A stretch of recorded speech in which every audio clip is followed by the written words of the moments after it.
নিনিদি একজন নারী নেত্রী।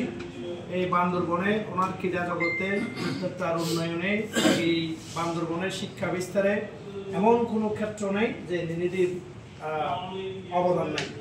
বান্দরবনের প্রত্যেকটি সেক্টরে ওনার অবদান রয়েছে। আমি নিনিদির এর সাথে সাথে একটি ইন্টারন্যাশনাল ক্লাবে কাজ করেন এবং প্রেসিডেন্ট হিসেবে দুর্দান্ত নেতৃত্ব দিয়েছেন। উনি মোটর বাইক রাইড করেন। আমরা পাহাড়, পর্বত, খাল, নালা, বিল যখনই যে বিভিন্ন প্রোগ্রামে গেছি, প্রত্যেকটি প্রোগ্রামে উনি উপস্থিত থেকেছেন, চেষ্টা করেছেন সকলভাবে প্রোগ্রামগুলো বাস্তবায়ন করার জন্য। উনি ওনার ক্লাবে পুরো বছর শিক্ষা উপকরণ বিতরণ থেকে শুরু করে চিকিৎসা সহায়তা থেকে শুরু করে এমন কোনো কাজ রাখা নাই, ছাতা বিতরণ কর্মসূচি থেকে শুরু করে রাখা নাই যে ওনার ক্লাবে হয়নি। তো ওনার ক্লাবে পুরা বাংলাদেশের মধ্যে যে সার্ভিস হয়েছে ওখানে ওনার ক্লাবের অবদান রয়েছে এবং বিশেষ করে ওনার বান্দরবন ক্লাব, পুরা বান্দরবন চট্টগ্রাম ডিস্ট্রিক্ট 3-র মধ্যে এই বান্দরবন ক্লাবের অনেক অবদান রয়েছে।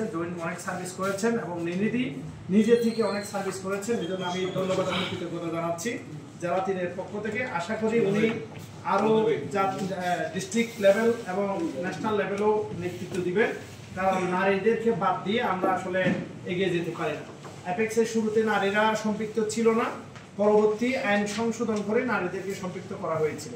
তো এখন নারীরা সম্পৃক্ত হওয়ার কারণে আমরা নারী প্রেসিডেন্ট পাচ্ছি। আমাদের অনেক জেলার মধ্যে নারীরা গভর্নর নির্বাচিত হয়েছে। গত 2 দিন আগে একটা নারী নির্বাচিত হয়েছেন গভর্নর ডিস্ট্রিক্ট 4-6-এ। এইরকম পুরো বাংলাদেশে এখন নারী ন্যাশনাল ভাইস প্রেসিডেন্ট হচ্ছেন, ন্যাশনাল প্রেসিডেন্ট হচ্ছেন, গভর্নর হচ্ছেন। এখন শুধু ক্লাব লেভেল পর্যায়ে যে আমরা আপনাদেরকে নারীদেরকে রাখবো সেটা নয়, আমরা ন্যাশনাল আপনাদেরকে দেখতে চাই। তো নিনিদির যথেষ্ট যোগ্যতা আছে। উনি ডিজির সাথে এবং বিভিন্ন লেভেলের যে কন্ট্রিবিউশন দেখি সেই হিসেবে ন্যাশনাল লেভেলের দায়িত্ব পালন করবেন সে প্রত্যাশা করছি। ধন্যবাদ এবং কৃতজ্ঞতা জানিয়ে শেষ করছি। ধন্যবাদ ডিজি 3 অ্যাফিসিয়েন্ট লিয়াকত আলী নিয়ে